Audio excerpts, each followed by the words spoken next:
রোদের আলো চোখে পড়তেই জেগে গেলাম। চোখে হাত দিয়ে আলতো করে চোখ খুলে দেখি বেডে শুয়ে আছে। শিট, ঘুমিয়ে পড়েছিলাম।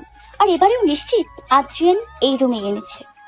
চোখ টলতে টলতে উঠে বসে দেখি আদ্রিয়ান রুমে কোথাও নেই। তবে কি চলে গেছে ও? আস্তে করে উঠে বেলকনিতে গেলাম। সারা রাত বৃষ্টির পর আকাশটা একেবারেই পরিষ্কার হয়ে গেছে। ভেজা স্নিগ্ধ সকালের এই নরম রোদের আলোয় চারপাশটা ঝকঝক করছে। হঠাৎ পেছন থেকে কেউ বলে উঠল, গুড মর্নিং ম্যাডাম। আমি চমকে পেছনে তাকালাম। আদ্রিয়ান দু হাতে দুটো কফির মগ নিয়ে দাঁড়িয়ে আছে। আমি তো অবাকের শেষ প্রান্তে গিয়ে পৌঁছেছি। হাঁ করে তাকিয়ে আছি ওনার দিকে। উনি এসে আমার সামনে দাঁড়িয়ে বললেন, কি হলো, হাঁ করে আছো কেন? আমি অবাক হয়ে তাকিয়ে থেকে বললাম, আপনি কফি বানিয়ে এনেছেন? হ্যাঁ, এনি প্রবলেম? বাট কিভাবে? উনি মুচকি হেসে বললেন, একটু কষ্ট হয়েছে সব খুঁজে পেতে, বাট পেরেছি। টেস্ট ইট। কষ্ট করার কি দরকার ছিল? আমায় ডাকতেন। তুমি ঘুমোচ্ছিলে তাই জাগাতে ইচ্ছে করলো না। আর তাছাড়া 2 মগ কফি তো বানিয়েছি। এই আর এমন কি কাজ? আমি মুচকি হেসে মগটা নিলাম। উনি মুখ ছোট করে বললেন, খারাপ হলো কিন্তু বলবে না খারাপ হয়েছে, ওকে? আমি হেসে দিলাম ওনার কথায়। সাথে উনিও হেসে দিলেন। এরপর দুজনেই রেলিং ধরে দাঁড়িয়ে কফি খেতে খেতে বাইরের স্নিগ্ধ পরিবেশটা যেন সারা রাত কান্না আর গর্জনের পর এখন পরিবেশটা মন খুলে হাসছে। সেই হাসিতে চারপাশ ঝকঝক করছে। কিন্তু মানুষের জীবনটা তো এত সহজ না ভেবেই একটা দীর্ঘশ্বাস নিলাম। একটু পরেই কারেন্ট চলে এলো। সেটা দেখে আদ্রিয়ান বলল, থ্যাংক গড। তুমি আমার ফোনটা একটু চার্জে দাও প্লিজ। চার্জ হতে হতে আমি ব্রেকফাস্ট করছি। ওকে। আমি ফোন চার্জে দিয়ে কিচেনে চলে গেলাম পাস্তা বানাতে। পাস্তা বানিয়ে নিয়ে এসে দেখি আদ্রিয়ান আমার ফোন ঘাটছে। আমাকে দেখে উনি বললেন, সামনের মেইন রোডে আমার ম্যানেজার গাড়ি নিয়ে ওয়েট করবে। ওই পর্যন্ত কি করে যাব? কেউ দেখে নিলে তো ঝেঁকে ধরবে একবারে। আমি কিছু একটা ভেবে বললাম, আমার স্কুটিতে করে আপনাকে ওই জায়গায় নামিয়ে দিয়ে আমি অফিস যাব। ওকে, থ্যাঙ্কস। এরপর দুজনেই খেতে বসলাম। এরপর উনি চলে যাবে, আর হয়তো এভাবে দেখা হবে না। মনটা খারাপ লাগছে, কিন্তু ওনার মধ্যে মন খারাপের কোনো ছাপ নেই। থাকবেই বা কেন? থাকার তো কোনো কারণ নেই। খেয়ে আমি রেডি হয়ে নিলাম, আর উনিও টি শার্ট জ্যাকেট পরে নিলেন। এরপর দুজনেই বেরিয়ে পড়লাম। হেলমেট পরে থাকায় ওনাকে কেউ চিনতে পারেনি।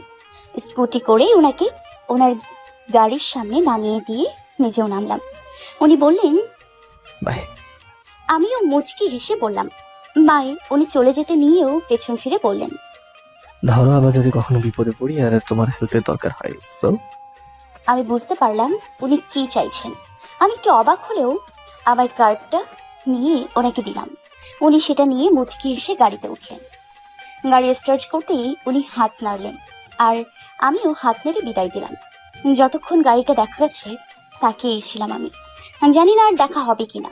অবাক ভাবেই একটা গোটা এক রাত একসাথে ছিলাম। বর্ষণের সেই রাত, যে রাতটা আমার কাছে চিরস্মরণীয় হয়ে থাকবে। নিজের একা জীবনে এক রাতের জন্য হলেও একজন সঙ্গী পেয়েছিলাম। কিন্তু উনি কি মনে রাখবে আমাকে? হয়তো হ্যাঁ, আবার হয়তো না। হয়তো অনেক মানুষের ভিড়ে আমি পড়ে থাকবো ওনার স্মৃতির কোনো এক তুচ্ছ কোণে। আমি বুঝতে পারলাম উনি কি চাইছেন। আমি একটু অবাক হলেও আমার কার্ডটা নিয়ে ওনাকে দিলাম। উনি সেটা নিয়েই মুচকি এসে গাড়িতে উঠলেন। গাড়ি স্টার্ট করতেই উনি হাত নাড়লেন, আর আমিও হাত ছেড়ে বিদায় দিলাম ওনাকে। যতটা গাড়িটা দেখা গেছে তাকিয়েছিলাম আমি। জানি না আর দেখা হবে কিনা। অবাক ভাবেই একটা গোটা এক রাত একসাথে ছিলাম। বর্ষণের সেই রাত, যেই রাতটা আমার কাছে চিরস্মরণীয় হয়ে থাকবে। নিজের একা জীবনে এক রাতের জন্য হলেও একজন সঙ্গী পেয়েছিলাম। কিন্তু উনি কি মনে রাখবে আমাকে? হয়তো হ্যাঁ, আবার হয়তো না। হয়তো অনেক মানুষের ভিড়ে আমি পড়ে থাকবো ওনার স্মৃতির কোনো এক তুচ্ছ কোণে। গাড়িটা চোখের আড়াল হতেই নিজের অজান্তে একটা দীর্ঘশ্বাস বেরিয়ে এলো ভেতর থেকে। আমার মতো কারো জীবনে কেউ চিরস্থায়ীভাবে আসবে না, এটা ভাবাও বোকামি। একটা তাচ্ছিলের হাসি দিয়ে স্কুটিতে উঠে স্টার্ট দিয়ে চলে গেলাম অফিসে। অফিসে গিয়ে গলায় আইডি কার্ড পড়তে পড়তে তাকিয়ে দেখি বান্দর আর বান্দরিনী বসে আছে। মানে আমার দুজন বেস্ট ফ্রেন্ড, অরুমিতা আর তীব্র। নিজের বলতে এরা দুজনই আছে আমার। ওরা না থাকলে হয়তো আমি বেঁচেই থাকতে পারতাম না। তবে সবসময় বিভিন্ন কথা বলে আমাকে ইরিটেট করার জন্য উঠে পড়ে লাগে। আমি গিয়ে বসতেই ডান পাশের ডেস্ক আরু বলল, কি ব্যাপার ম্যাডাম, আজ একটু লেট করলেন যে? আমি কম্পিউটার অন করতে করতে মুচকি হাসি দিলাম, কিন্তু কিছু বললাম না। এটা দেখে পেছনের ডেস্ক থেকে চেয়ার ঘুরিয়ে তীব্র বলল, मौसम बहुत सुहाने से लग रहा है। ব্যাপার কি? আমি এবারেও কিছু না, তীব্রর দিকে তাকিয়ে হাসির রেখাটা বড় করে আবারও কম্পিউটারে চোখ দিলাম। সেটা দেখে দুজনেই ভ্রু কুঁচকে একে অপরের মুখে চাওয়াচাই করলো। দুজনেই আহাম্মকের মতো বসে আছে আর আমি মিটমিটি হাসছি। আমি ইচ্ছে করেই ওদের কনফিউজ করছি, কারণ আমার মতে বন্ধুদেরকে কনফিউজ করে এডিট করাই যে মজা আছে সেটা অন্য কিছুতেই নেই। বন্ধুদের জ্বালানোর পর তাদের ওই কাচুমাচু মুখটা দেখলে কেমন যেন শান্তি শান্তি লাগে। ওরা দুজনেই ভ্রু কুঁচকে তাকিয়ে আছে আমার দিকে, আর আমি এক মনে কম্পিউটারে কাজ করছি। আরো এবার বিরক্ত হয়ে বলল, ওই, তুই কিছু বলবি? এভাবে হাসছিস কেন? তীব্র এবার বিরক্ত হয়ে বললেন, আরে ইয়ার কিছু তো বল, এভাবে হাসছিস কেন? হয়েছেটা কি? আমি কম্পিউটারে চোখ রেখেই মিটমিটিয়ে হাসতে হাসতে বললাম, হয়েছে তো অনেক কিছু। আরো অবাক হয়ে আমার দিকে তাকিয়ে বলল, অনেক কিছু মানে কি হয়েছে রে? আমি এবারেও চুপ করে মিটমিটিয়ে হাসতে হাসতে কম্পিউটারে কাজ করতে লাগলাম। হঠাৎ তীব্র কিছু একটা ভেবে ঝট করে চেয়ার থেকে উঠে এসে আমার কপালে গলায় হাত দিয়ে বললাম হঠাৎ তীব্র কিছু একটা ভেবে ঝট করে চেয়ার থেকে উঠে এসে আমার কপালে গলায় হাত দিয়ে বলল, ওই কাল রাতেও তো বাস পড়েছিল, তুই ঠিক আছিস তো? এটা শুনে আরো তাজ উঠে দাঁড়িয়ে বলল, ও শিট, আমি তো ভুলে গিয়েছিলাম। আমি এবার মুখটা সিরিয়াস করে একবার আরুর দিকে আরেকবার তীব্রর দিকে তাকালাম। তারপর ভ্রু কুঁচকে বললাম, তোরা জানিস না আমি কাজের সময় কোনো কথা বলি না, যা বলার লাঞ্চ টাইমে বলবো, এখন চুপচাপ কাজ কর। আরু উত্তেজিত কণ্ঠে বলল, প্লিজ ইয়ার, এখন বল না, নইলে মনের ভিতরে কেমন দুঃখ করবে। আমি ওর দিকে চোখ ছোট ছোট করে তাকিয়ে বললাম, তুই আর তোরই ধুকপুক, উফ ইরিটেটিং ইয়ার। তীব্র আরুর দিকে হতাশ দৃষ্টিতে তাকিয়ে বলল, ওকে তেল দিয়ে তেল খরচ করার চেয়ে কারখানায় দান করে দিয়ে আসা ভালো। ও যখন একবার বলেছে যে লাস্ট টাইমে বলবে, তখনই বলবে। এরপর দুজনেই ছোট্ট একটা নিঃশ্বাস নিয়ে ডেস্কে বসে কাজে লেগে পড়লো। আমি মুচকি মুচকি হাসছি আর চোখে ওদেরকে দেখছি। আমি চাইলেই ওদের এক্ষুনি বলতে পারতাম, কিন্তু ওদেরকে টেনশনে রাখতে খুব যেন ভীষণ মজা লাগে। দুজনেরই যে এখন কি হয়েছে সেটা শোনার জন্য ছটফট করছে, সেটা বেশ বুঝতে পারছি। আর ওদের এই ছটফটানিতে আমি এক অসাধারণ তৃপ্তি পাচ্ছি। আরু বাঁকা চোখে আমার দিকে তাকিয়ে বলল, হাসছে দেখো, যেন এভারেস্ট জয় করেছে। তীব্র পেছন ঘুরে বলল, হাসতে দে, আমারও দিন আসবে। আমি মনিটরে চোখ রেখে মুচকি হাসতে হাসতে বললাম, হ্যাঁ সে তোর দিন তো আসবেই। হিন্দিতে একটা প্রবাদ আছে না, হার কুত্তে কা দিন আতা হে। তীব্র ভ্রু কুচকে বলল, ওই কি বললে, আমি কুকুর?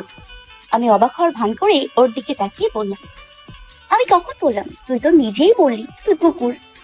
তোকে আমি এবার বিরক্ত হয়ে বললাম, এই তোরা দুজনে চুপ করে কাজ করতো, বললাম তো লাঞ্চ টাইমে বলবো। বসের ঝাড়ি খাওয়ার আগে কাজে মন দে। ওরা দুজনেই একসাথে বলে নিজেদের ডেস্কে কাজ করতে গেল। আমিও একটা মুচকি হাসি দিলাম, কিন্তু কাজে কিছুতেই পুরোপুরি মনোযোগ দিতে পারছি না। বারবার শুধু কালকে রাতের কথাগুলো মনে পড়ছে। আদ্রিনের সাথে কাটানো প্রতিটা মুহূর্ত সব কেন জানি না চোখের সামনে ভাসছে। এতদিন শুধু যাকে টিভিতে দেখেছি আর কণ্ঠ শুনেছি, আমার সেই ফার্স্ট অ্যান্ড এভার ক্রাশের সাথে এতটা সময় কাটাবো সেটা কখনো স্বপ্নেও ভাবিনি। সত্যি আমাদের মানুষের জীবনটা খুব অদ্ভুত। আচমকাই আমাদের জীবনে এমন কিছু ঘটনা ঘটে যায় যা আমরা কখনো কল্পনাও করতে পারি না। ক্যান্টিনে বসে বসে আমি মনের সুখে খেয়ে চলেছি, আর ওরা দুজন ভ্রু কুচকে তাকিয়ে আছে আমার দিকে। দুজনেই ভীষণ বিরক্ত আমার উপর, কারণ ওরা অনেকক্ষণ ধরেই জানতে চাইছে কি হয়েছে, কিন্তু আমি এটা ওটা বলে কথা ঘুরিয়ে ওদের এড়িয়ে যাচ্ছি। তীব্র দাঁত কটমট করে বলল, তুই কি বলবি? আমি মুখের খাবার চিবোতে চিবোতে ভ্রু কুচকে বললাম, দেখছিস না খাচ্ছি, বলতে বলতে যদি লাঞ্চ টাইম ওভার হয়ে যায় তখন? আগে খেতে দে তো শান্তিতে। আরো এবার বিরক্ত হয়ে পড়ল, থাক মেরিমা, তোকে কিচ্ছু বলতে হবে না, তুই খা, জম্মের খাওয়া খা। আমি এবার শব্দ করে হেসে দিলাম ওদের কথা শুনে। ওরা ভ্রু কুচকে মুখ ফুলিয়ে বসে আছে। আমার এবার একটু মায়া হলো ওদের চেহারা দেখে। ভাবলাম, না, বেচারাদের আর জ্বালানো ঠিক হবে না, তাই কোনো রকমে হাসি থামিয়ে বললাম, আচ্ছা বলছি রাখছিস কেন? দুজনে একসাথেই বিরক্ত হয়ে বলল। প্লিজ প্লিজ বলো। বলেন। আমি নিচের দিকে তাকিয়ে চামচ দিয়ে খাবার নাড়তে নাড়তে বললাম, কাল রাতে আমার ফ্ল্যাটে আদ্রিয়ান এসেছিল। তীব্র ভ্রু কুচকে আমার দিকে তাকিয়ে বলল। কোন আদ্রিয়ান? তোর কোনো রিলেটিভ? আমি মাথা তুলে ওদের দিকে তাকিয়ে বললাম, সিঙ্গার আদ্রিয়ান আবরার জুহাইর। ওরা দুজনে একসাথে বলল। ও ও আচ্ছা। আচ্ছা। পরক্ষণেই দুজনে চমকে গিয়ে চেঁচিয়ে বলল, কি? আমি চামচ রেখে কানে হাত দিয়ে বললাম, আরে আস্তে আস্তে, কানের পর্দা ছিঁড়ে যাবে তো আমার। আরো অবাক হয়ে বলল। এডি তোর ফ্ল্যাটে এসেছিল? তীব্র ভ্রু কুচকে বলল। তুই মজা করছিস তাই না? আমি চামচ থেকে খাবারটা খেতে খেতে বললাম, তোদের আমাকে দেখে মনে হচ্ছে আমি মজা করছি। ওরা অবাক হয়ে তাকিয়ে আছে আমার দিকে, কারণ ওরা জানে আমি মিথ্যে বলবো না, আর এই ব্যাপারে মজাও করব না। তাই ওরা বুঝতে পারছে আদ্রিয়ান সত্যি এসেছিল। ওদের দুজনকে এভাবে হাঁ করে তাকিয়ে থাকতে দেখে আমি ভ্রু কুচকে ওদের দিকে তাকিয়ে বললাম, মুখ বন্ধ কর, মশা ঢুকবে। ওরা দুজনেই সাথে সাথে মুখ বন্ধ করে ফেললো। তীব্র অবাক হয়ে বলল। কিন্তু কেমনি কি? আরও তীব্রর সাথে তাল মিলিয়ে বলল। সেই তো, এটা কিভাবে সম্ভব? এরপর ওদের কালকে রাতের ঘটনা ফার্স্ট টু লাস্ট সব খুলে বললাম। সবটা শুনে ওরা কিছুক্ষণ থ মেরে বসে রইল, তারপর দুজনেই শব্দ করে হেসে দিল, যেন এই মুহূর্তে ওদের সামনে বিশাল মজার কোনো ঘটনা ঘটে গেছে। আমি ভ্রু কুচকে তাকিয়ে আছি। তীব্র কোনো মতে হাসি থামিয়ে বলল। The great rockstar Adrian Abrar জোহাইয়ের এরকম? আরও তীব্রর কথায় সাই দিয়ে বলল, হ্যাঁ ইয়ার, ভাবা যায়। কেন, সেলিব্রিটি বলে কি মানুষ না নাকি? তীব্র এবার আমাকে একটু পিঞ্চ করে বলল। কালকে তোমার মনে লাড্ডু ফুটেছিল নিশ্চয়। আমি একটা ভেঙচি কাটলাম। আরও ঢং করে বলল, ইস ইয়ার, কি ভাগ্য তোর। রকস্টার এডি তোকে কফি করে খাইয়েছে, কোলে নিয়েছে, আর জড়িয়েও ধরেছে। ওয়াও। থামবি তুই? কেন থামবো? আচ্ছা, তুই নিজেকে কি করে সামলেছিস বলতো? আমি হলে তো অজ্ঞানী হয়ে যেতাম ইয়ার। How dressing he is. আমি কিছু না বলে ওকে কুনুই দিয়ে খোঁচা মারলাম, আর তীব্র হেসে দিল। তিনজনে গল্প করতে করতে লাঞ্চ করে ডেস্কে বসে আছি।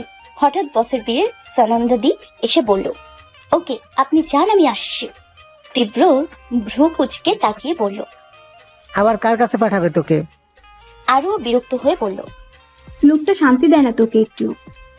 আমি একটা ছোট্ট নিঃশ্বাস নিয়ে বললাম, দেখি কি বলে। বসের ডেস্কে গিয়ে বললাম, may I come in sir? Come in. Sir ডেকেছিলেন? হ্যাঁ, কাল তোমাকে একজনের ইন্টারভিউ নিতে যেতে হবে। ওকে স্যার, বাট কার?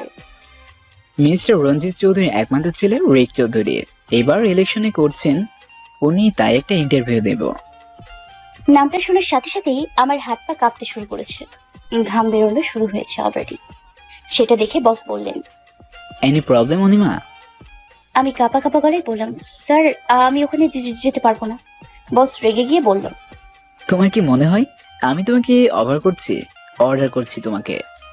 আমি কাঁদো কাঁদো গলায় বললাম, স্যার প্লিজ আপনি আমাকে যেখানে খুশি পাঠান, আমি যাব, কিন্তু ওখানে না, প্লিজ স্যার। বস এবার নরম গলায় বললেন। কি হয়েছে অনিমা? তুমি তো কোনোদিন না করো না, ইনফ্যাক্ট অনেক রিস্ক নিয়েও কাজ করছো তুমি, এবার কি হলো? আই নো স্যার, বাট আমি ওখানে যেতে পারবো না, আমি হাত জোর করছি। আরে আরে কি করছো? তুমি আমার মেয়ের মতো, আর এত হাইবার হবার কি আছে? আচ্ছা তোমাকে যেতে হবে না, তুমি ডেস্কে যাও। আমি চোখ মুছে ডেস্কে গিয়ে থপ করে চেয়ারে বসে পড়লাম। আমাকে কাঁদতে দেখে আরও এক তীব্র উঠে দাঁড়িয়ে বলল। কি হয়েছে, কাঁদছিস কেন? আমি কিছু না বলে কেঁদেই যাচ্ছি। সেটা দেখে তীব্র উত্তেজিত হয়ে বলল। আরে বলবি তো কি হয়েছে, বস কিছু বলেছে?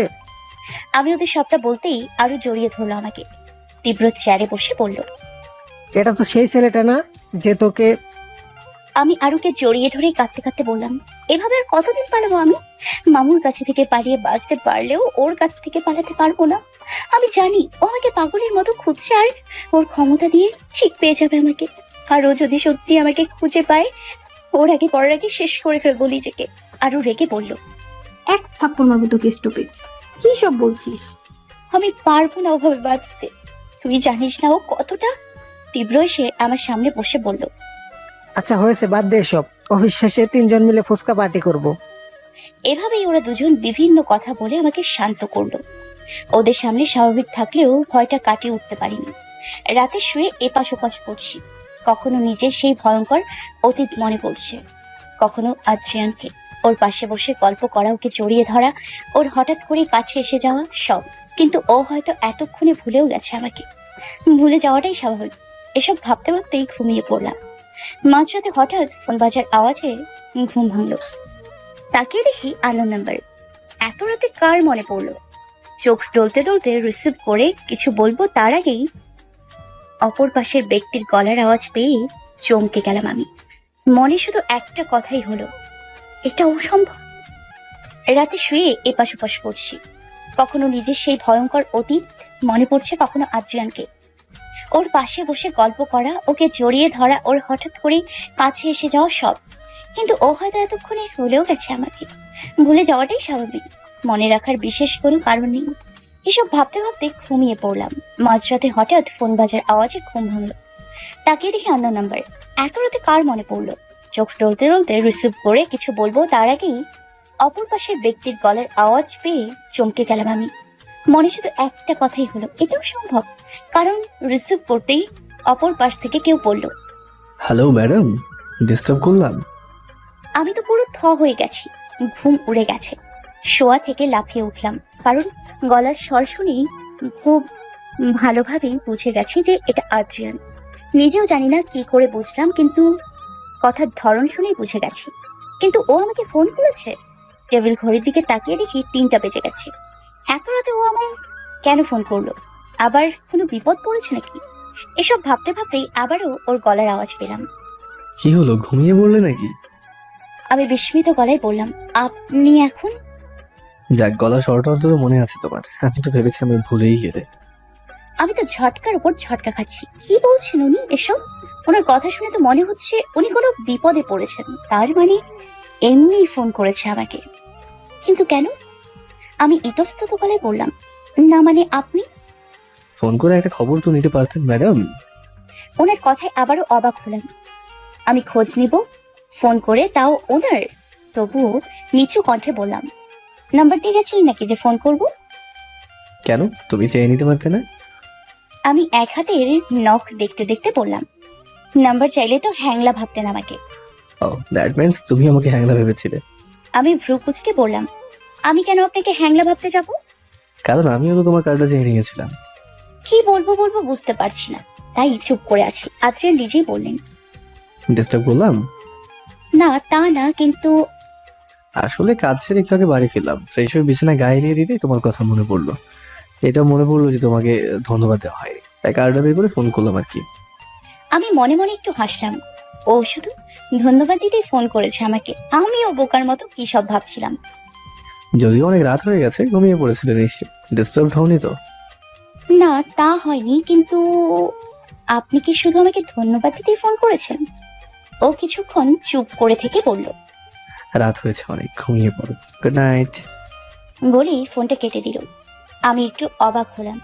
যা বাবা, এভাবে কেটে দেবার কি হলো? শুধু ধন্যবাদ দিতে ফোন করেছিল, দেয়া হয়ে গেছে তাই হয়তো কেটে দিয়েছে। গুড নাইটটাও বলতে দিলাম। খবিস, তোর বউ মরবে। ধ্যান, কি সব বলছি, আসলেই পাগল হয়ে গেছে আমি।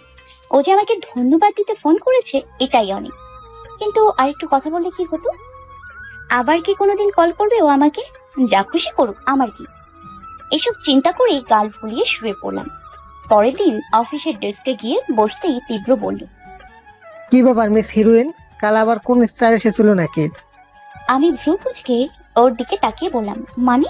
তীব্র কিছু বলবে তার আগে আরো বলল, না মানে পরশু তো এডি এসেছিল, কালকে আবার কেউ এসেছিল কিনা সেটাই জিজ্ঞাসা করলাম আমরা। আমি বিরক্ত হয়ে বললাম, স্টারদেরকে খেয়ে দিয়ে আর কোনো কাজ নেই যে রোজ রাতে 1 বাই 1 আমার ফ্লাইটে আসবে? তীব্র এবার চেয়ার ঘুরিয়ে আমার দিকে ফিরে পড়ল। বাই দ্য ওয়ে, এডি তো তোর কার্ড নিয়েছিল তাই না? ফোন টোন করেছিল? এটা শুনে আরো উৎসুক দৃষ্টিতে তাকালো, মানে ও শুনতে চাইছে। আমি স্বাভাবিক ভঙ্গিতে বললাম, হ্যাঁ কল করেছিল কাল রাতে। দুজনেই চমকে তাকালো আমার দিকে। হ্যাঁ কল করেছিল কাল রাতে। দুজনেই চমকে তাকালো আমার দিকে, কারণ ওরা এতটাও আশা করেনি। ওদের আর কি বলবো, আমি নিজেও তো ভাবতে পারিনি এমন যে আদ্রিয়ান নিজে আমাকে ফোন করবে। আরো এক্সাইটেড হয়ে বলল। ওই কি বললো রে? আমি আরুর দিকে তাকিয়ে মেকি হাসি দিয়ে বললাম, বলল যে বিয়ের জন্য মেয়ে খুঁজে পাচ্ছি না, তোমার কোনো বোন টোন থাকলে বা বান্ধবী থাকলে বলো। আমি তোর কথা বললাম, ছবি দেখালাম আর ও রাজি হয়ে গেল। আরো বিরক্তিকর দৃষ্টিতে তাকিয়ে বলল। মিথ্যু। আমি সিরিয়াস ভঙ্গিতেই বললাম, সত্যি বলছি এটাই হয়েছে। আরু হাত ভাঁজ করে ভ্রু কুচকে বলল। এডি বিয়ের জন্য মেয়ে খুঁজে পাচ্ছে না, তোকে মেয়ে খুঁজতে বলেছে, তুই ছবিও দেখেছিস, ও রাজিও হয়েছে। ওই আমার মাথায় কি ফিল দেওয়া আছে যে আমি গাধা, যা বলবি তাই গিলবো? আমি অবাক হওয়ার ভান করে বললাম, আরে তোর কথা ভুল হচ্ছে। আরো একটু অবাক হয়ে বলল, কি ভুল হচ্ছে? আরিয়ান মেয়ে খুঁজছে ঠিকই, কিন্তু ওনার জন্য না। এবার তীব্র কৌতূহলী কণ্ঠে বলল। তাহলে? আমি দাঁত বের করে একটা হাসি দিয়ে বললাম, ওনার ড্রাইভারের জন্য খুঁজছে। বেচারা নাকি বুড়ো হয়ে যাচ্ছে, কিন্তু বউ জুটছে না কপালে। আরো সাথে সাথেই মুখটা কালো করে ফেললো। আমি আর তীব্র মুখ টিপে হাসছি। আরো কিছুক্ষণ বোকার মতো আমাদের দিকে তাকিয়ে থেকে বলল। তোরা দুজন এতক্ষণ আমাকে নিয়ে মজা করছিলি? এটা শোনার সাথে সাথেই তীব্র আর আমি শব্দ করে হেসে দিলাম। তীব্র হাসতে হাসতেই বলল। সেটা তুই এতক্ষণে বুঝলি? তীব্র কথাটা শেষ করতেই আমি আর তীব্র হাসতে হাসতে হাই ফাইভ করলাম। আর আরো মুখটা ফুলিয়ে বলল। থাক তোরা দুজন একসাথে, আমি কথাই বলবো না তোদের সাথে। বলেই ডেস্কের দিকে ঘুরে কাজ করতে লাগলো। আমি আর তীব্র মুচকি এসে কাজে মন দিলাম। কিন্তু অনেকটা সময় পার হয়ে যাবার পরেও যখন আরো কোনো কথা বলছে না, তাই আমি চেয়ার ঘুরিয়ে পড়লাম। এই পেটনি, মনোব্রত করেছিস নাকি? কিন্তু ও চুপ করে আছে, কোনো কথা বলছে না। সেটা দেখে তীব্র ওর দিকে ঘুরে পড়ল। এই যে ড্রামা কুইন, মুখে সুপার গ্লু লাগিয়ে রেখেছিস। কিন্তু মহারানী এবারেও একেবারে চুপ করে আছে। এবার আমি আর তীব্র দুজনেই দুজনের মুখের দিকে তাকালাম। তীব্র চোখ দিয়ে ইশারা করলো আর আমিও ওর ইশারা বুঝতে পেরে মুচকি হেসে চোখ টিপ মারলাম। এরপর দুজন একসাথেই ওকে সুড়সুড়ি দিতে লাগলাম। এটা ওর রাগ ভাঙানোর নিনজা টেকনিক। ওর যত রাগেই থাকুক না কেন, সুড়সুড়ি দিলেই ও খিলখিল করে হেসে দেয় আর ওর রাগও জল হয়ে যায়। আর এবারেও এর ব্যতিক্রম হলো না। কিছুক্ষণ হাসাহাসির পর আর ওর অসহায় কণ্ঠে পড়ল। প্লিজ বল না কি বলেছে। আমি ছোট্ট একটা নিঃশ্বাস নিয়ে ওদের দুজনের দিকে তাকালাম। দুজনেই শুনতে ইচ্ছুক। এরপর ওদেরকে সবটা বলার পর তীব্র আমার মাথায় একটা চাটা মেরে বলল। আমি মাথায় হাত দিয়ে মুখ ফুলিয়ে বললাম, মারলি কেন? তীব্র ভ্রু কুচকে আমার দিকে তাকিয়ে বলল। মারবো না তো কি করব? এত মাথা মোটা কেন রে তুই?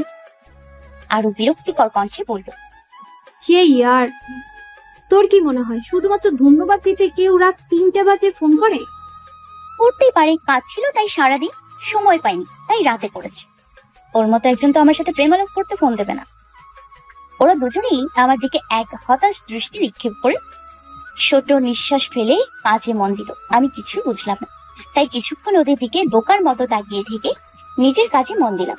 লাঞ্চ টাইমের পর স্যার মিটিং ডাকলেন। মিটিং এর মধ্যে কেউ বারবার কল দিচ্ছে, ফোন ভাইব্রেট হচ্ছে বারবার।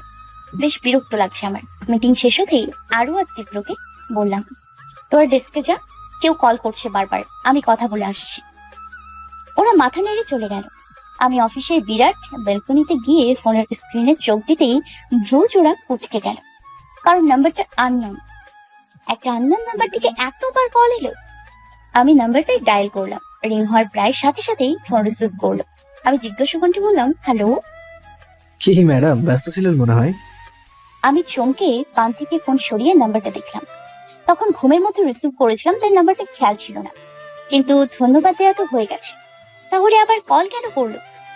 এসব ভেবে আবারও ফোনটা কানে নিয়ে বললাম, আপনি?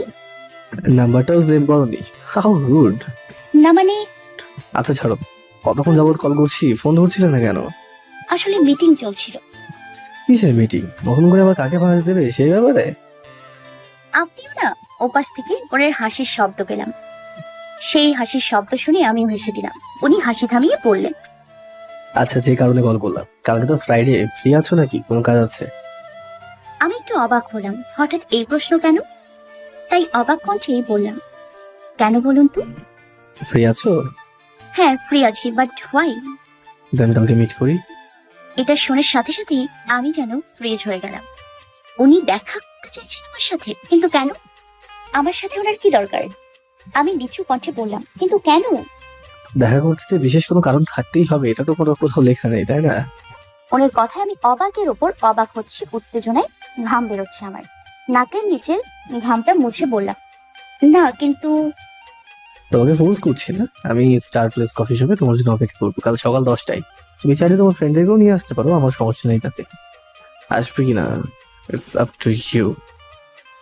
আমি আসলে কিন্তু আমাকে কথাটা শেষ করতে না দিয়ে উনি ধীর কণ্ঠে বললেন, bye, and I will wait for you. বলেই আমায় কিছু বলার সুযোগ না দিয়েই ফোনটা কেটে দিলেন। ছেলেটা এমন কেন? নিজের কথা শেষ হলেই ফোন রেখে দেয়। অপর পাশের মানুষের কথাও তো শুনতে হয় নাকি? আমি কান থেকে ফোন নামিয়ে ঠোঁট কামড়ে ধরে দাঁড়িয়ে রইলাম। কি করব এখন? ওকেও তো না করতে পারলাম না, আর না আমি যেতে পারবো। আমি তো অফিস আর ফ্লাইট ছাড়া কোথাও বেরিয়ে হই না। কিন্তু ও যদি সত্যি ওয়েট করে? এসব ভাবতে ভাবতেই চিন্তার মুখ নিয়ে ডেস্কে গিয়ে বসলাম। আমার এমন চেহারা দেখে আরো বলল, কি রে, আবার কি হলো? সেটা শুনে তীব্র কম্পিউটার থেকে চোখ সরিয়ে বলল, কে ফোন করছিল যে তোর চেহারার রং বদলে গেল? আমি অসহায়ভাবে ওদের দিকে তাকিয়ে বললাম, আদ্রিয়ান ফোন করেছিল। সেটা শুনেই দুজনেই চমকে গেল, যেন বড় সড়ো ঝাটকা খেয়েছি। কিছুক্ষণ চুপ থাকার পর আরো প্রচন্ড উত্তেজিত হয়ে তীব্রকে বলল, দেখলি, আই টোল্ড ইউ নো, এদিক মনে কিছু চলছে। আমি ভ্রুকুচকে বললাম, মানে? তীব্র আমার চেয়ারটা ওর দিকে ঘুরিয়ে বলল, তোকে মানে বুঝতে হবে না, এবার বলতো কি বললো? কালকে লিড করতে চায় আমার সাথে। আরো খুশি হয়ে বলল, wow, first date, how cute. আমি আরুকে ধমক দিয়ে বললাম, তুই থামবি? First date? আকাশ কুসুম স্বপ্ন দেখা বন্ধ কর। আমি আছি আমার জ্বালায়, আর তোরা? তীব্র জিজ্ঞাসা দৃষ্টিতে তাকিয়ে বলল, কি সমস্যা? আমি যেতে পারবো না। সেটা শুনে দুজনেই একসাথে বলল, কেন? তোরা জানিস না কেন? মামুর আর ভাইয়ার ক্ষমতা থাকলেও এতটাও নেই যে আমাকে খুঁজে বের করবে, কিন্তু ওর ক্ষমতা দিয়ে পাতাল থেকে হলেও আমাকে খুঁজে নেবে। তাই আমাকে সাবধান থাকতেই হবে। আরো এবার আমার কাঁধে হাত রেখে বলল, দেখ অনি, এভাবে আর কতদিন পালাবি তুই? আর তাছাড়া তুই তো জার্নালিস্ট, এমনি তো তোকে খুঁজে পেয়ে যাবে। তাহলে এটাকে প্রফেশন কেন করলি? ছেড়ে দে এটা। আমি ডেস্কে বাড়ি মারলাম। সেটাই তো পারবো না। আমার আব্বুর স্বপ্ন, ত্যাগ সবকিছু মিশে আছে এই প্রফেশনে। কি করে ছাড়বো আমি? তীব্র আমার মাথায় হাত রেখে বলল, এজন্যই বলছি এসব ভাবিস না। ঘরের মধ্যে লুকিয়ে কদিন থাকতে পারবি তুই? আরও তীব্রর কথায় সাই দিয়ে বলল, আর দেখ, ছেলেটা ওয়েট করবে তো, না গেলে খারাপ লাগবে ওর। তীব্র এবার আমার কাঁধে হাত রেখে বলল, আচ্ছা ভয় পাস না, আমরা যাবো তোর সাথে, ওকে? আমি চোখ মুছে একটা শ্বাস নিয়ে বললাম, আমি ভেবে দেখছি, বাট আমাকে ফোর্স করিস না প্লিজ। আরও আমাকে এক হাতে জড়িয়ে নিয়ে বলল, যদি যাস তো আমাদের জানাস, আমরা রেডি হয়ে থাকবো, ওকে? তীব্র মুচকি এসে বলল, হ্যাঁ, 1 ঘন্টা আগে জানালেই হবে। ওরা দুজনেই একে অপরের দিকে তাকিয়ে একটা দীর্ঘ শ্বাস নিয়ে ডেস্কে চলে গেল। বাইরে ভীষণ জোরে বৃষ্টি আর বজ্রপাত হচ্ছে। আমাকে টেনে হিচড়ে অন্ধকার একটা রুমে এনে ধাক্কা দিয়ে ফেলে দিল। আমি উঠে দাঁড়িয়ে দরজার কাছে যাওয়ার আগেই দরজার বাইরে থেকে বন্ধ করে দিল। আমি দরজা ধাক্কাতে ধাক্কাতে চিৎকার করে বললাম, মামু প্লিজ দরজাটা খুলো, এমন করো না আমার সাথে, প্লিজ খুলো দরজাটা, আমার ভয় লাগছে এখানে। মামি প্লিজ তুমি অন্তত খুলে দাও, প্লিজ যেতে দাও আমাকে। কিন্তু কেউ আসছে না। অন্ধকার রুমে বাইরে বজ্রপাতের প্রতিটা আওয়াজ কেঁপে কেঁপে উঠছে। আমি, প্লিজ খুলো দরজাটা। ক্লান্ত অস্পষ্ট স্বরে কথাটা বলে কাঁদতে কাঁদতে দেয়ালের সাথে হেলান দিয়ে বসে পড়লাম আমি। অনেকক্ষণ পর হঠাৎ কেউ এসে দরজা খুলে ভেতরে ঢুকলো। তাকে দেখে ভয়ে গুটিয়ে বসলাম আমি। লোকটা যত এগিয়ে আসছে আমার দিকে ততই গুটিয়ে যাচ্ছি আমি। সে আমার সামনে এক হাঁটু ভেঙে বসে বলল, আজ আবার পালাতে চাইছিলে? আমি মাথা নিচু করে কাছি। লোকটা আমার চুলের মুঠি ধরে মাথাটা উঁচু করে ধরলো। ব্যথায় কুকিয়ে উঠলাম আমি। চোখ দিয়ে পানি পড়ছে অনবরত, কিন্তু লোকটা সেদিকে পাত্তা নেই। সে আমার গাল চেপে ধরে দাঁতে দাঁত চেপে বলল, খুব শখ না পালানোর? সেদিনের চলগুলোর কথা ভুলে গেছো বেবি? কোনো ব্যাপার না, আজকের ডোজটা শিওর মনে থাকবে। বলেই ঝাড়া দিয়ে আমার গাল ছেড়ে উঠে দাঁড়িয়ে নিজের বেল্ট খুঁজতে শুরু করলো। আমি হালকা পিছিয়ে গিয়ে বললাম, প্লিজ, আমার ভুল হয়ে গেছে, আমি আর পালানোর চেষ্টা করবো না। পারবেও না। তোমার ওই ইউজলেস মামামাইয়ের ভরসায় তোমাকে আর ছেড়ে রাখবো না আমি। আগে যেটা করেছো তার শাস্তি দিয়ে নেই।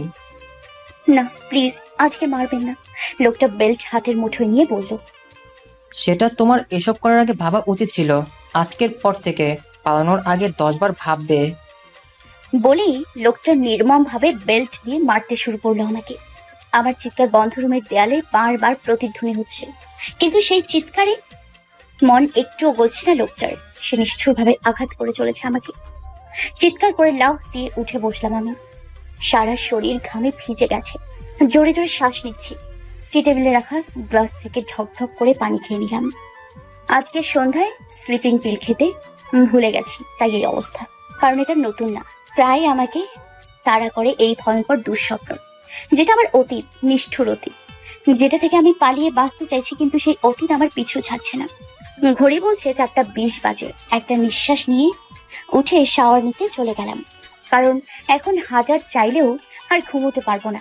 1 ঘন্টা লম্বা শাওয়ার নিয়ে কফি বানিয়ে বেলকনিতে দাঁড়িয়ে আবছা অন্ধকার আকাশটা দেখতে দেখতে ধোয়া ওঠা কফির মগে চুমুক দিলাম। আদ্রিয়ানের সাথে মিট করতে যাব কিনা ঠিক করিনি এখনো। আপাতত ভোর হওয়া দেখছি।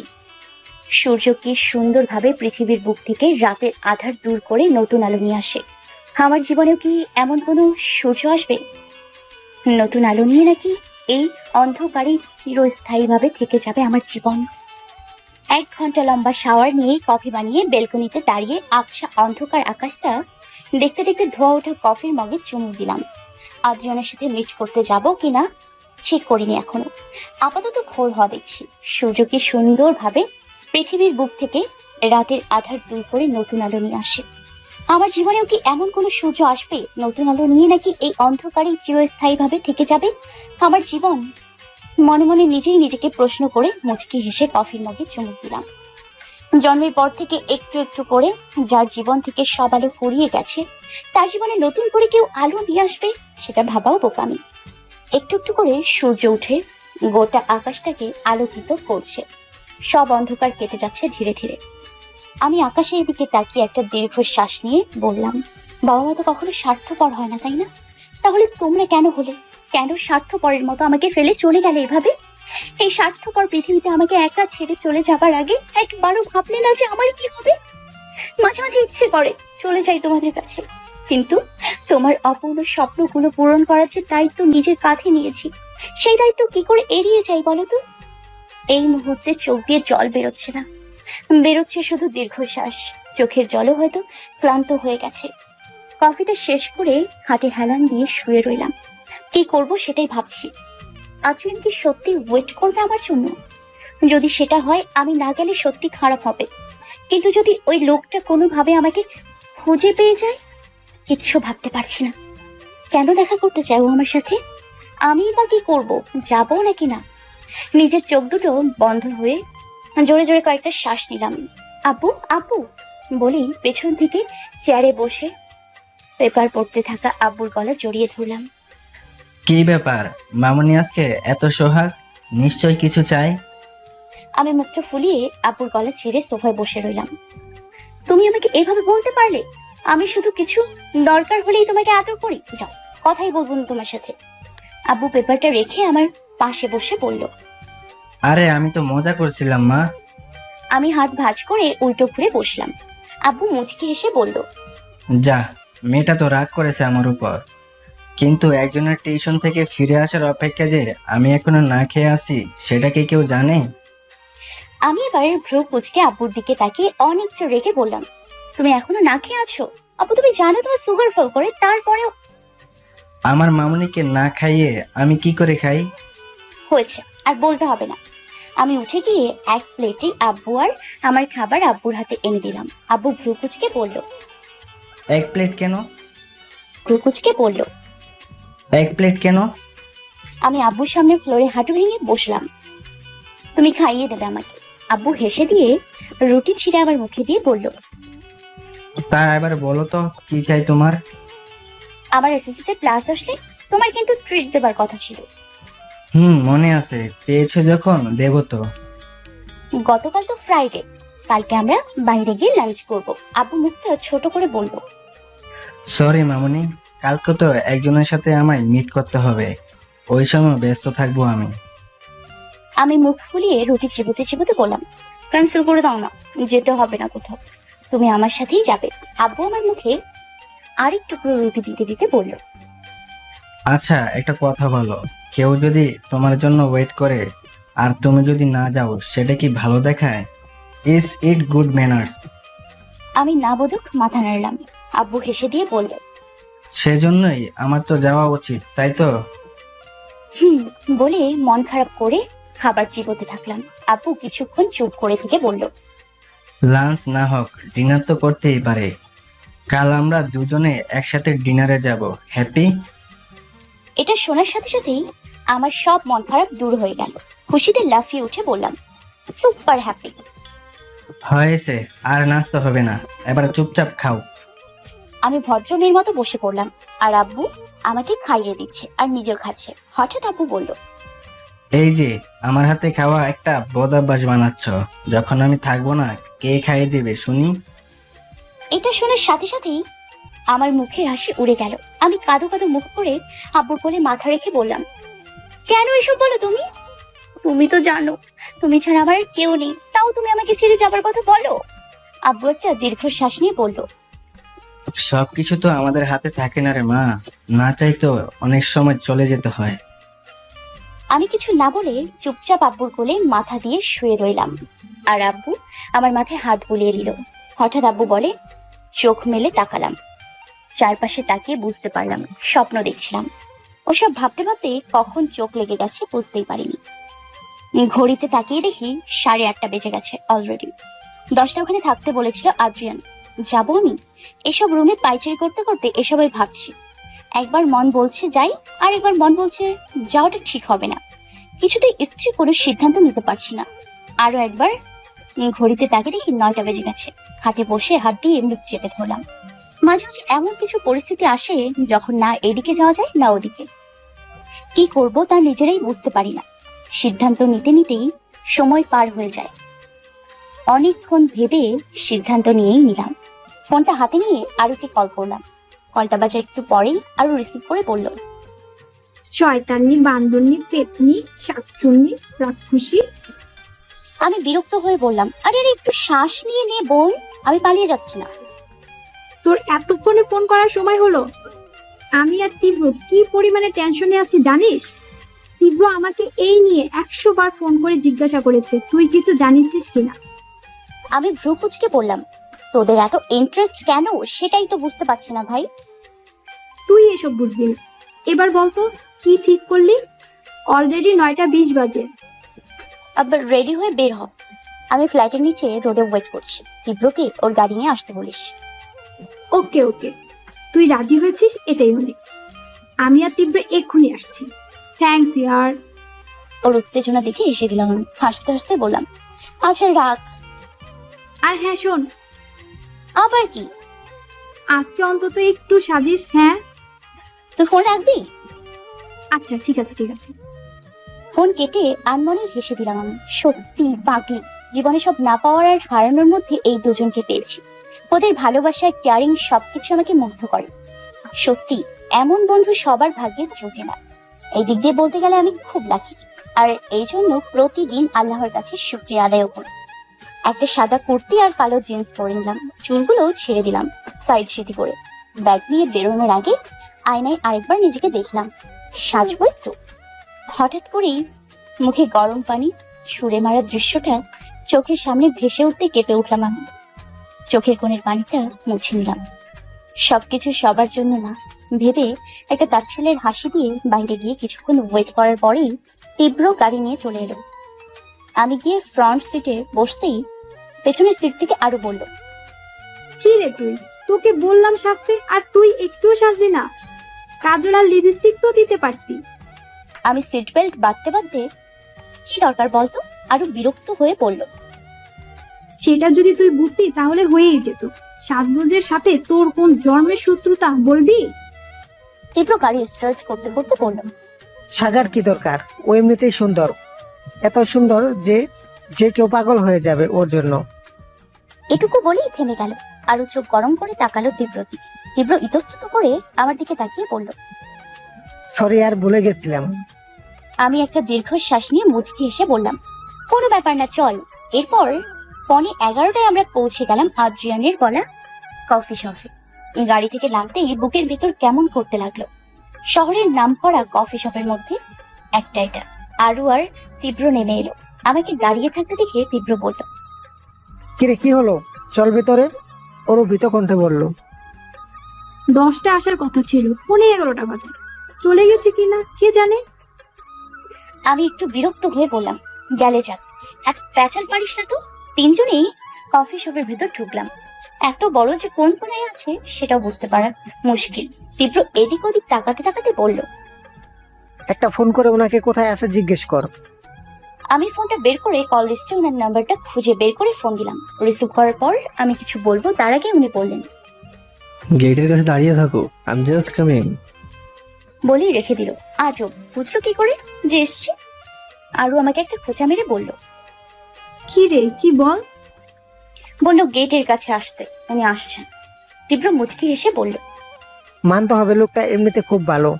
আমি কিছু বলবো তার আগেই আদ্রিয়ানকে চোখে পড়লো।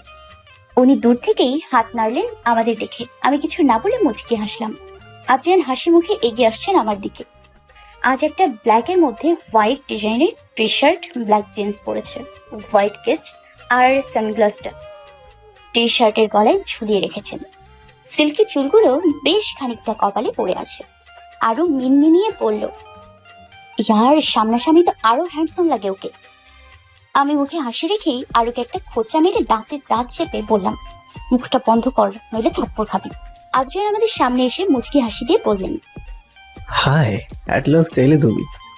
আমি মুচকি হাসলাম। আদ্রিয়ান আরু আর তীব্রর দিকে তাকিয়ে বললেন, আমি জানতাম তুমি একা আসবে না, পরিচয় তো করিয়ে দাও। আমি হালকা হেসে আরুর দিকে ইশারা করে বললাম, ও আমার ফ্রেন্ড আরুমিতা। আদ্রিয়ান আরুর দিকে তাকিয়ে একটা হাসি দিয়ে হাত বাড়িয়ে বলল, হাই অরুমিতা। আরু তো অবাক হয়ে তাকিয়ে আছে। আমি আদ্রিয়ানের আড়ালে ওকে চিমটি দিতেই ও তাড়াতাড়ি আদ্রিয়ানের সাথে হ্যান্ডশেক করে বলল। হাই। তারপর আমি তীব্রর দিকে ইশারা করে বললাম, আর ও আমার ফ্রেন্ড তীব্র। তীব্র আদ্রিয়ানের দিকে হাত বাড়ালো, কিন্তু আদ্রিয়ান হ্যান্ডশেক করলো না, উল্টো হাগ করলো ওর সাথে। তীব্র প্রথমে একটু অবাক হলেও পরে হেসে দিল। আদ্রিয়ান তীব্রকে ছেড়ে আমার দিকে তাকিয়ে বলল, তা ভেতরে যাওয়া যাক। আমি হালকা হেসে মাথা নাড়লাম। ভেতরে গিয়ে একটা টেবিলে গিয়ে দেখি আরো দুজন বসে আছে। আমরা যেতেই ওই দুজন দাঁড়িয়ে গেল। আদ্রিয়ান রেড টি শার্ট পরা লোকটার দিকে ইশারা করে বললেন, ও হলো আমার ফ্রেন্ড আদিব। আবিদ নামের লোকটা আমাদের তিনজনের সাথে হ্যান্ডশেক করে হাই বলল। এরপর ব্লু শার্ট পরা একটা লোককে ইশারা করে বললেন, এ হলো আমার আরেক ফ্রেন্ড আশিস। আমরা হাই বলতেই আদ্রিয়ান আমার আর আরুর দিকে তাকিয়ে বলল, গার্লস এর থেকে সামনে দেখো, হ্যাঁ, পাক্কা প্লে বয় আছে। আমরা হেসে দিলাম। আশিস ভ্রু কুচকে বলল, এই, আমার নামে সব জায়গায় কাঠিনা করলে তো হয় না। না, হয় না। আবির ভাইয়া বলল। আচ্ছা হয়েছে, ওদের দাঁড় করিয়ে রাখবি নাকি বসতে দে? আদ্রিয়ান মুচকি এসে আমাদের দিকে তাকিয়ে বলল, প্লিজ টেক ইউর সিট। আমরা তিনজন এক পাশে বসলাম, ওনারা তিনজন অপর পাশে বসলেন। এরপর মেনু কার্ড দেখে আদ্রিয়ান যার যার পছন্দ মতো কফি অর্ডার করলেন। কফি খেতে খেতে সবাই বিভিন্ন কথা বলছে। আদ্রিয়ান আরু আর তীব্রের সাথে এমন ভাবে কথা বলছে যেন খুব পরিচিত ওরা। আর আবিদ আর আশিস ভাইও বেশ মজা করছে। তীব্র ওনাদের সবাইকে তুমি করে বলার পারমিশন পেয়ে গেছে অলরেডি। আশিস ভাইয়া আমার আর আরুর সাথে ওনার ফিল্টে মার্কা কথা বলে বলে সবাইকে হাসাচ্ছে। তবে আশিস ভাইয়া কেন জানি না আরুর সাথে দুষ্টুমি করছে বেশি। আরু এতে বিরক্ত হলেও কিছু বলতে পারছে না। কথার মধ্যে মধ্যে আমি আদ্রিয়ানকে আর চোখে দেখছি, আর অবাক করার বিষয় বারবার আমাদের চোখাচোখি হয়ে যাচ্ছে, আর আমরা সাথে সাথেই চোখ সরিয়ে নিচ্ছি। হঠাৎ তীব্র আবিদ ভাইয়ার দিকে তাকিয়ে বলল, আমার সাথে একটু আসবে? আবিদ ভাইয়া কিছু একটা ভেবে সাথে সাথেই বললেন। হ্যাঁ শিওর, চলো। বলেই দুজনে হুড়মুড়িয়ে চলে গেল। আমি আর আরু হা করে তাকিয়ে আছি, কারণ আমরা কিছুই বুঝলাম না। এবার হঠাৎ করে আশিস ভাই আরুকে বললেন, এই যে ম্যাডাম চলুন, আমরা মিন ডেট করে আসি। আরু অবাক হয়ে ভ্রু কুচকে বলল, মানে? মানে যেতে যেতে বোঝাচ্ছি, চলো। বলেই আরুর হাত ধরে এক প্রকার টেনে নিয়ে গেল আশিস ভাইয়া। আরু বেচারি চেয়েও কিছু করতে পারলো না। আমি বোকার মতো তাকিয়ে আছি। আদ্রিয়ানের দিকে তাকিয়ে দেখলাম উনি মিটমিটে হাসছেন। আমি ভ্রু কুচকে বললাম, এটা কি হলো? আদ্রিয়ান ডন্ট কেয়ার ভাব নিয়ে কফিতে চুমুক দিয়ে বললেন, আমি কি জানি, এটাই এলে জিজ্ঞেস করো। আমি আর কিছু বললাম না। অনেকক্ষণ ধরে দুজনেই চুপচাপ বসে আছি। আমি এক হাতে কফির মগ চেপে ধরে আছি, আর এক হাতে নখ টেবিলের সাথে ঘষছি।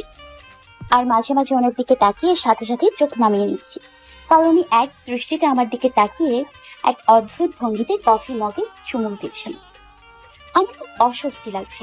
এভাবে তাকিয়ে থাকে কেউ, আর এভাবে মগে চুমুক দেওয়ার কি আছে? আর বাকিরাও কোথায় আছে কে জানে?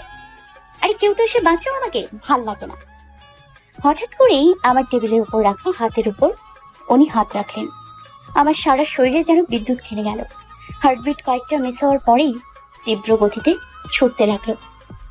আমি অবাক হয়ে তাকালাম আদ্রিয়ানের দিকে। আমি আর কিছু বললাম না। অনেকক্ষণ ধরে দুজনেই চুপচাপ বসে আছি। এক হাতে কফির মগ চেপে ধরে আছি, আর আরেক হাতের নখ টেবিলের সাথে ঘষছি। আর মাঝে মাঝে ওনার দিকে তাকিয়ে সাথে সাথেই নখ নামিয়ে নিচ্ছি, কারণ উনি এক দৃষ্টিতে আমার দিকে তাকিয়ে এক অদ্ভুত ভঙ্গিতে কফির মগে চুমুক দিচ্ছেন। আমার খুব অস্বস্তি লাগছে।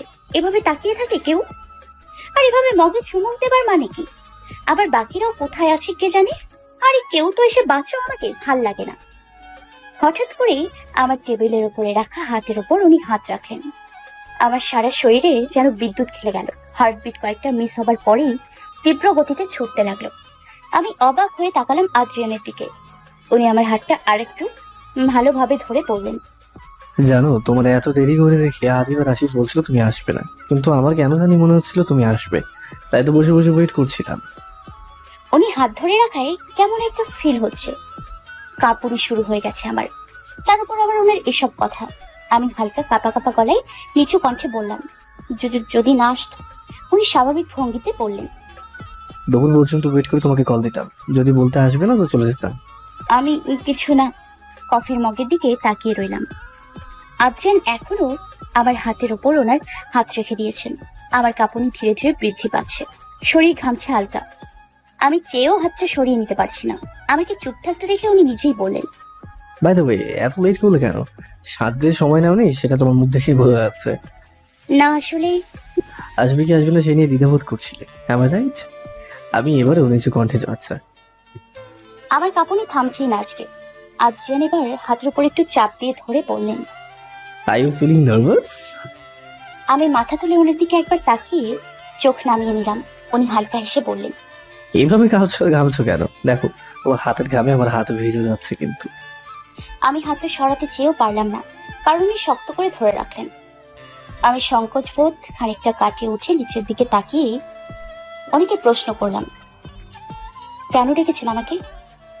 সেটাই তো জানি না। ওনার এরকম উত্তর শুনেই আমি একটু অবাক হয়ে ওনার দিকে এক পলক তাকিয়ে আবার চোখ নামিয়ে নিলাম। আদ্রিয়ান এখনো পর্যন্ত আমার হাতের উপর ওনার হাত দিয়ে চেপে ধরে রেখেছে। আমার হাতের ওই অংশটা ঘেমে গেছে। বেশ বুঝতে পারছি। আমার এমন মনে হচ্ছে যেন আমার হাতের উপর কেউ বরফ রেখে দিয়েছে। এসেছে তো, কিন্তু একটু পরে আর যাই করবে না তো? আমি ভ্রু কুচকে ওনার দিকে তাকালাম। উনি মুচকি হেসে বললেন, যেহেতু আজ তোমার আর কোনো কাজ নেই, তো আজকে দিনটা তো আমাকে দেওয়াই যায়, তাই না? আমি মাথা নিচু করে বললাম, সারাদিন কি কফি শপে বসে থাকবো নাকি? আদ্রিয়ান হালকা হেসে এক হাতে কফির মগে চুমুক দিয়ে বললেন, তোমাকে সেটা নিয়ে ভাবতে হবে না, তুমি রাজি কিনা সেটা বলো। আমি ইতস্তত করে বললাম, কিন্তু আরো আর তীব্র। ওরাও থাকবে, নো প্রবলেম। আদ্রিয়ান কফিতে আরেকটা চুমুক দিয়ে আমার দিকে তাকিয়ে ভ্রু কুচকে বললেন, কফিটা খাচ্ছ না কেন? ঠান্ডা হয়ে যাচ্ছে তো। আমি এবার সংকোচ নিয়ে নিচু কণ্ঠে বললাম, আমার হাতটা তো ছাড়ুন। উনি আমার দিকে তাকিয়ে মুচকি হেসে বললেন, তোমার অস্বস্তি হচ্ছে? না মানে? না, তাহলে আর সমস্যা কি? তুমি কফি খাও। কথাটা বলেই আবার কফি খাওয়ায় ব্যস্ত হয়ে গেলেন। আমি পুরো বোকার মতো তাকিয়ে আছি ওনার দিকে। এ তো ভালো শেয়ারা, হাত ধরে রেখে কি লাভ কে জানে। আদ্রিয়ানের দিকে তাকাতেই উনি চোখ দিয়ে ইশারা করে আমাকে কফি খেতে বললেন। আমি অসহায়ের মতো এক হাত দিয়ে কফি খেতে শুরু করলাম। বেশ কিছুক্ষণ ধরেই দুজনে একেবারে চুপ ছিলাম। হঠাৎ করেই উনি বললেন। অনিমা, ওনার এই হঠাৎ ডাক শুনে চমকে গেলাম। আমি হকচকিয়ে বলে উঠলাম, জি জি। I want tell you something. ভ্রু অটোমেটিক্যালি কুচকে গেল আমার। কি এমন বলতে চান উনি যে এভাবে জিজ্ঞেস করে নিচ্ছেন? জিজ্ঞাসা দৃষ্টিতে ওনার দিকে তাকিয়ে বললাম, বলুন। এর মধ্যেই আরো লম্বা লম্বা পা ফেলে এসে আমার পাশে মুখ ফুলিয়ে বসে পড়ল। আমি আর আদ্রিয়ান অবাক হয়ে ওর দিকে তাকিয়ে ভ্রু কুচকে একে অপরের দিকে তাকিয়ে আবারও ওর দিকে তাকালাম। আমরা কিছু বলার আগেই প্রায় ছুটতে ছুটতে আশিস ভাইয়া এসে আদ্রিয়ানের পাশে বসে জোরে জোরে শ্বাস নিল। আমি আর আদ্রিয়ান কিছু বুঝতে পারছি না, তাই বোকার মতো ওদের দিকে তাকিয়ে আছি। আদ্রিয়ান ভ্রু কুচকে আশিস ভাইয়াকে জিজ্ঞেস করলো, কি ব্যাপার বলো তো, দুজন দুই মুড়ে দুই স্টাইলে একই জায়গা থেকে এলি? আশিস ভাইয়া হাঁপাতে হাঁপাতে বললেন, বাপ রে বাপ, জীবনেতে এত মেয়ে সামলাইছে কিন্তু এরকম জিনিস প্রথমবার দেখলাম। আদ্রিয়ান আশিসের মাথায় একটা চাটা মেরে বললেন। ওই জিনিস কি? হ্যাঁ, ডু রেসপেক্ট। আশিস ভাইয়া মাথায় হাত ঘষতে ঘষতে মুখ ফুলিয়ে বসে রইলেন। আদ্রিয়ান আরুর দিকে তাকিয়ে বললেন। ওই গাধাটা কি করেছে তোমার সাথে? আরু মাথা নিচু করে বলল, ওকে আমি খুব ভালো করে চিনি, নিশ্চয়ই অনেক জ্বালিয়েছে তোমাকে।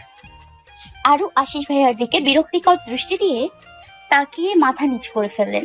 আদ্রিয়ান কিছু বলবেই তার আগে তীব্র আর আবিদ ভাই এসে পড়লেন। আবিদ ভাইয়া বসতে বসতে বললেন, সরি গাইস, লেট হয়ে গেল আসতে। টেবিলের দিকে তাকিয়ে ওনার কথা থেমে গেল। অবাক হয়ে তাকিয়ে আছেন টেবিলের দিকে। ওনার এরকম দৃষ্টির মানে কেউ বুঝতে পারলো না, তাই সবাই ওনার দৃষ্টি অনুসরণ করে টেবিলে তাকালেন। সকলেই তাকে অবাক হয়ে গেল। আরু তো চোখ বড় বড় করে তাকিয়ে আছে। আমিও ওদের এরকম দৃষ্টি থেকে ভ্রু কুচকে টেবিলের দিকে তাকাতেই এদের এরকম চাহনির রহস্য উদ্ঘাটন করতে পারলাম। আসলে আদ্রিয়ান এখনো আমার হাতের উপর ওনার হাত দিয়ে রেখেছেন। আদ্রিয়ানের দিকে তাকিয়ে বুঝলাম উনি এতক্ষণে খেয়াল করলেন ব্যাপারটা, আর খেয়াল করতেই হাত সরিয়ে নিল। আমিও টেবিল থেকে হাত নামিয়ে মাথা নিচু করে ফেললাম। আমাদের কাণ্ড দেখে সবাই মিটমিটিয়ে হাসছে। আবিদ ভাইয়া হাসি থামিয়ে বলল, আরে আরে, হাত সরালি কেন? আমরা কেউ কিছু মনে করিনি। Am I right guys? সবগুলোতে আমায় পিঞ্চ করে একসাথে বলল, ইয়া। আমার বেশ লজ্জা লাগছে এই মুহূর্তে, সাথে খানিকটা রাগও লাগছে আদ্রিয়ানের উপর। তখন বললাম, হাতটা ছাড়তে, কিন্তু ছাড়লেন না। তখন ছাড়লে এমন পরিস্থিতি হতে পারতো। আদ্রিয়ান এবার বিরক্তিকর দৃষ্টিতে তাকিয়ে বললেন, মজা নেওয়া শেষ নাকি আরো চলবে? সবাই এবার চুপ হয়ে গেল। আমি এবার সকলের দিকে তাকিয়ে বললাম, বাট আপনারা কোথায় গিয়েছিলেন বলুন তো আমাদের একা রেখে? আশিস ভাইয়া কফি মগ ঘোরাতে ঘোরাতে বললেন, একা না রেখে গেলে একান্ত কথা হতো কিসের? হ্যাঁ, এটা শুনে আমি অবাক হয়ে বললাম, মানে? আদ্রিয়ান কফির মগটা রেখে রাগী চোখে তাকালো আশিস ভাইয়ার দিকে। আবিদ ভাইয়া বলল। আশিস ভাইয়া ভ্রু কুচকে বললেন, যাবো তো ভালো কথা, কিন্তু এই রক স্টার্টিংকে পাবলিকে প্লেস বের করবো কিভাবে? এটা শুনে আবিদ ভাইয়া একটা বাঁকা হাসি দিয়ে আদ্রিয়ানের দিকে তাকালেন। আদ্রিয়ান মুচকি হেসে টি শার্ট থেকে সানগ্লাসটা চোখে পড়লেন আর কালো রঙের একটা ক্যাপ মাথায় পরে নিলেন। আমি তো হাঁ করে তাকিয়ে আছি। একে তো এখন চেনাই যাচ্ছে না। একেবারে গভীরভাবে লক্ষ্য না করলে কেউ বুঝতেই পারবে না যে এটা আদ্রিয়ান। আবিদ ভাইয়া মুচকি হেসে আমাদের দিকে তাকিয়ে ভ্রু নাচালেন, অর্থাৎ কেমন দিলাম? তীব্র ভাইয়ার আরু ইশারাতেই বলল, ওয়াও ভাইয়া ওয়াও। এরপর সবাই মিলে বেরিয়ে এলাম। লেক পার্কে ঢুকলাম। বিশাল লেকের পাশ দিয়ে যাওয়ার রাস্তা দিয়ে আমরা বিভিন্ন কথা বলতে বলতে হাঁটছি। হঠাৎ করে আদ্রিয়ান আমার হাত ধরে আমাকে থামিয়ে দিলেন। আমি কিছু বলতে যাব তার আগেই আমার ইশারা করে চুপ থাকতে বললেন আর হাত ধরে টেনে অন্যদিকে নিয়ে গেলেন। একটা নিরিবিলি সাইডে এনে আমাকে দাঁড় করাতেই আমি বেশ অবাক হয়ে ভ্রু কুঁচকালাম। এটা কি হলো? আদ্রিয়ান ডন্ট কেয়ার ভাব নিয়ে ট্যাপ ঠিক করতে করতে বললেন। কি হলো? আমি হাত ভাঁজ করে বললাম, ওদেরকে ছেড়ে আমরা এখানে কেন এলাম? ওরা ওদের মতো গল্প করে করুক না, আমরা আমাদের মতো করে সময় কাটাই। মানে? হ্যাঁ চলো তো। বলে আমার হাত ধরে হাঁটা দিল। আমার হাত ধরে লেকের পাশ দিয়ে চুপচাপ হেঁটে যাচ্ছেন উনি। ওনার দৃষ্টি চারপাশের পরিবেশের আর আমার দৃষ্টি ওনার দিকে, আর আমার সেই হাতটার দিকে যেটা উনি ধরে রেখেছেন। হালকা ফুরফুরে বাতাস বইছে চারপাশ দিয়ে। বেশ কিছুক্ষণ হাঁটার পর লেকের একপাশে সুন্দর করে বসার জায়গা বানানো হয়েছে। সেদিকে ইশারা করে আদ্রিয়ান বললেন। চলো ওখানে গিয়ে বসি। আমি কিছু না বলে শুধু মাথা নাড়লাম। উনি আমার হাত ধরেই আমাকে নিয়ে লেকের পাশে বসলেন। দুজনের দৃষ্টি লেকের পানির দিকে। বেশ কিছুক্ষণ সময় চুপচাপ বসে থাকার পর হঠাৎ পেছন দিয়ে একটা লোক বুট ভাজা বিক্রি করতে করতে যাচ্ছেন। আদ্রিয়ান একবার পেছনে ঘুরে তারপর আমার দিকে তাকিয়ে বললেন, বুট ভাজা খাবে? আমি বেশ অবাক হয়ে বললাম, আপনি খান এসব? কেন, এগুলো কি মানুষ খায় না? না মানে আমাকে আর কিছু বলতে না দিয়ে লোকটাকে উদ্দেশ্য করে বললেন, চাচা। কি সাহেব বাবু বলে ডাকো বলো তো? একটু বাবা মানি এসব বলেও তো ডাকতে পারো। আমি বেশ অবাক হয়ে তাকালাম আদ্রিয়ানের দিকে। লোকটাও বেশ অবাক হয়েছে, তা নিয়ে কোনো সন্দেহ নেই। আদ্রিয়ান সেদিকে পাত্তা না দিয়ে বললেন, আচ্ছা 1 প্যাকেট বুট ভাজা দাও তো। লোকটা বুট ভাজা রেডি করে কাগজে নিয়ে আদ্রিয়ানের হাতে দিতেই আদ্রিয়ান প্যাকেটটা আমার হাতে দিয়ে লোকটাকে জিজ্ঞেস করলেন, কত হয়েছে চাচা? আদ্রিয়ান মানিব্যাগ বের করে সেটা থেকে 50 টাকার একটা নোট বের করে লোকটাকে দিলেন। লোকটা নোটটা দেখে বললেন, ভাঙতি তো আমার কাছে নেই চাচা, কি আর করার, তুমি পুরোটাই রেখে দাও। দেখো আমি ফ্রিজে তো কিছু খাই না, আর আমার কাছেও চেঞ্জ ভাঙতি নেই, তাই ওটাই নিয়ে নাও, অসুবিধা নেই। আমি অবাক হয়ে আদ্রিয়ানকে দেখছি। অসাধারণের মধ্যেও যে এমন অনন্য সাধন সত্তা লুকিয়ে থাকে সেটা ওকে না দেখলে বুঝতাম না। আদ্রিয়ান লোকটাকে বুঝিয়ে সুঝিয়ে টাকাটা দিয়ে পাঠিয়ে দিল। আমি ততক্ষণে প্যাকেট খুলে খাওয়া শুরু করে দিয়েছি। আদ্রিয়ানও প্যাকেট থেকে নিয়ে খাওয়া শুরু করলো। দুজনে চুপচাপ বুট ভাজা খাচ্ছি। এক অদ্ভুত নীরবতা কাজ করছে দুজনের মধ্যে। বেশ কিছুক্ষণ পর আমি নিজেই বললাম, আপনি কিন্তু এখনো বললেন না কেন ডেকেছেন? আদ্রিয়ান সামনের দিকে তাকিয়ে বুট চিবোতে চিবোতে বললেন, বললাম তো নিজেও জানি না, এক অদ্ভুত মায়া আছে তোমার মাঝে। এক রাতেই সেই মায়ায় জড়িয়ে গেছি জানো। ওই রাতের পর থেকে শুধু তোমার কথাই মনে পড়ে। সেদিন রাত 3টে বাজে তোমাকে শুধু ধন্যবাদ দিতে ফোন করিনি, তোমার গলার আওয়াজটা শোনার জন্য ফোন করেছিলাম। আমি অবাক হয়ে তাকিয়ে আছি ওনার দিকে। উনি এবার আমার দিকে তাকিয়ে বললেন, জানি না কেন তোমার ওই ভীতু চেহারা, হঠাৎ করে হেসে দেওয়া, অবাক হয়ে তাকিয়ে থাকা, সবকিছুই খুব মনে পড়ছিল। কিছু তো একটা আছে তোমার মধ্যে যেটা আমি ভুলতে পারছি না। I am starting to you miss dear. আমি পুরো থ হয়ে তাকিয়ে আছি ওনার দিকে। উনি আমাকে মিস করছিলেন, কিন্তু কেন? কি চলছে ওনার মনে? উনি মুচকি হেসে ভ্রু নাচিয়ে বললেন, কি ভাবছো? আমি কোনো রকমে মাথা নাড়লাম, অর্থাৎ কিছু না। কিন্তু ওনার বলা কথাগুলো শুনে আমার হার্টবিট এতটা বেড়ে গেছে সেটা আমিই জানি। এখন ওনার পাশে বসতেও আনইজি লাগছে আমার। উনি হয়তো আমার অবস্থাটা বুঝতে পারলেন, তাই বললেন, যাওয়া যা করো, খুঁজছে নিশ্চয়ই। বলে দুজনেই ওদের কাছে চলে গেলাম। আমাদের দেখে ওরা পিঞ্চ মেরে কিছু কথাও বললো, কিন্তু আমার মন নেই সেদিকে। আমি তো শুধু আদ্রিয়ানের বলা কথাগুলো ভাবছি। এরপর ওখানেই সবাই মিলে দুপুরের লাঞ্চ সেরে ফিরে এলাম। আসার সময় আদ্রিয়ান শুধু কানের কাছে এসে ফিসফিসিয়ে বললেন, রাতে ফোন করবো, ঘুমিয়ে পড়ো না, ঠিক আছে? সেটা শুনে আমি শুধু এক পলক তাকিয়েছিলাম ওনার দিকে, কিন্তু কিছু বলিনি। তবে বুকের ধুকপুকানি আরো তীব্র হয়েছিল। কদমের লাস্ট মার্কটা টেনে ডায়েরিটা বন্ধ করে একটা শ্বাস নিল অনিমা। 3 দিন ধরে ডায়েরি লেখা হয়নি, কারণ আগের ডায়েরিটা শেষ হয়ে গেছে। নতুন ডায়েরি আজকে কিনে এনেছে আদ্রিয়ানের সাথে দেখা করে আসার সময়। গত 3 দিনের ঘটা বিশেষ ঘটনাগুলো লিখে রাখলো ডায়েরিতে। এটা ওর অভ্যাস, প্রতিদিনকার বিশেষ ঘটনাগুলো ও ডায়েরির পাতায় আটকে রাখে। এতেই এক অদ্ভুত শান্তি পায়, হালকা লাগে নিজেকে। ডায়েরিটা টেবিলে রেখে মুচকি হেসে আদ্রিয়ানের ফোনের ওয়েট করতে লাগলো অনিমা। কেন করছে সেটা ও জানে না, তবে করছে এক মধুর অপেক্ষা, যে অপেক্ষায় বিরক্তি নেই, ক্লান্তি নেই, আছে শুধু শান্তি আর একরাশ ভালো লাগা। প্রচুর নেশা করে রুমের সবকিছু ভেঙে তছনছ করে ফেলছে ঠিক। তার মাথায় আগুন জ্বলছে, তীব্রতর আগুন। কিছুতেই সে আগুনকে নিভাতে পারছে না। তার ইশারায় এত এত বড় বড় মাথা চলে, আর সেখানে একটা সামান্য মেয়েকে হাতের মুঠোয় আনতে পারছে না সে। এটা মানার মতন নয়, মানা যায় না এটা। ওই মেয়েকে হাতে পেলে ও এমন শিক্ষা দিবে যে ওর কাছ থেকে পালানোর চিন্তা করলেও রুহু কেঁপে উঠবে মেয়েটার। এসব ভেবেই বিছানার সাথে হেলান দিয়ে বসে কাচের বোতলটা হাতের মুঠোয় নিয়ে চাপ দিয়ে ধরল রিক।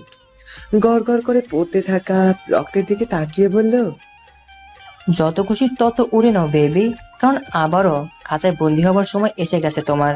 আমি খুব শীঘ্রই তোমাকে বলবো welcome back to my health sweetheart. এত বড় বুকের পাঠা এখনো কারো হয়নি যে আমার হাত থেকে তোমাকে বাঁচাবে, কারো হয়নি, কারো না।